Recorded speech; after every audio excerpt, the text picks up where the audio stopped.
মুদি দোকানে ডিম কিনতে গিয়েছি। পাশে এক লোক বাচ্চা নিয়ে দোকানে এসেছে।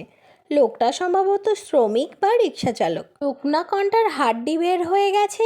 অভাব অনাটন তাকে কেমন জীর্ণ শীর্ণ করে দিয়েছে। তার বাচ্চাটাও একই অবস্থা।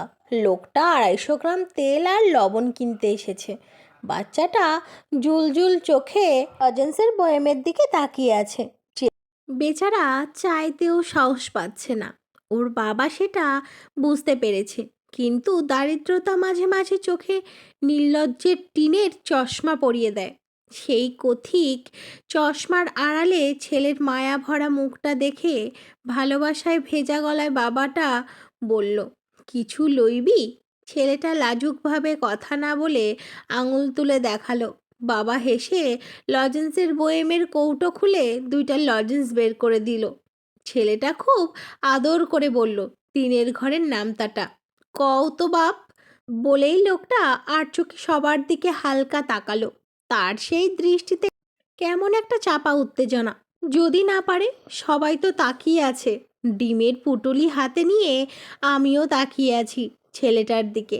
দোকানদারও সরু চোখে তাকিয়ে আছে। এই পিচ্ছি পোলা নাক দিয়ে শিকনি ঝরছে। সে বলবে তিনি 3 ঘরের নামতা? এই কঙ্কালসার ছেলে 3 এ 3 কত হয় সেটাও তো জানে না। ছেলের হাতে লজেন্স। সে লজেন্স 2টা এ হাত ও হাত করছে। বাবার দিকে এক দৃষ্টিতে তাকিয়ে আছে। বাবার চোখের দিকে তাকিয়ে স্পোর্টস কারের গতিতে সে বলতে শুরু করলো, 3 × 1 = 3, 3 × 2 = 6, 3 × 3 = 9, 3 × 4 = 12। কেমন টেনে টেনে গানের তালে মাথা নেড়ে নেড়ে সে বলে যাচ্ছে। বাবার চোখে যেন নামতার পাতাটা সেটে আছে। ও শুধু দেখে দেখে পড়ে যাচ্ছে। নামতাটা শেষ হলো 30 কি 40 সেকেন্ডে। শেষ করে সে একটা লজেন্স মুখে পুরল। মুখ ঝলমল করে বাবাকে বলল, আব্বা, 4-এর নামতাটাও পারি। কমু? সেই জীর্ণ লোকটা হয়তো প্রতিদিন ঠিকমতো পয়সা পায় না। 5 টাকা বেশি রিক্সা ভাড়া চাইলে 2-4টে গালাগালি খায়, মহাজনের গুঁতো খায়। সেই গাল ভাঙা কুঁজো হয়ে যাওয়া লোকটা প্রতিদিনই হেরে যায় সমাজের কাছে, সংসারের কাছে, পিতৃত্বের কাছে। আজ সে হারেনি। আজ তার অনেক বেশি আনন্দ। সবার সামনে ছেলে তার মুখ উজ্জ্বল করেছে। এবার সে আর চোখে না, পূর্ণ দৃষ্টিতে আমাদের সবার দিকে তাকালো। তার চোখে গর্বের অশ্রু, আনন্দের অশ্রু। যে লোক শুধু পরাজিতই হয় আমাদের চোখে, আসলে সে পরাজিত না। সে আসলে অনেক বড় যোদ্ধা, আমাদের চেয়ে অনেক সাহসী। আমরা তো যুদ্ধের আগেই নানান পরিকল্পনা করি, কত ফোন দিই, কাকে নিচে নামিয়ে কাকে মারিয়ে আমরা ওপরে উঠব। কিন্তু এই লোকগুলো কাউকে মারিয়ে ওপরে উঠতে চায় না। নিশ্চিত পরাজয় জেনেও প্রাণপণ যুদ্ধ করে যায়। সে সিঁড়ি বেয়ে তরতরিয়ে ওপরে উঠে যায়। আমরা কি জানি তাদের কাঁধের উপরেই সেই সিঁড়ি চাপানো। লোকটা আজ সাহস পেয়েছে।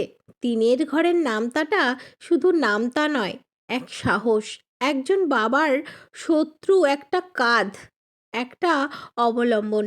3-এর ঘরের নামতাটা এই দরিদ্র লোকটার স্বপ্ন পূরণের উপাখ্যান।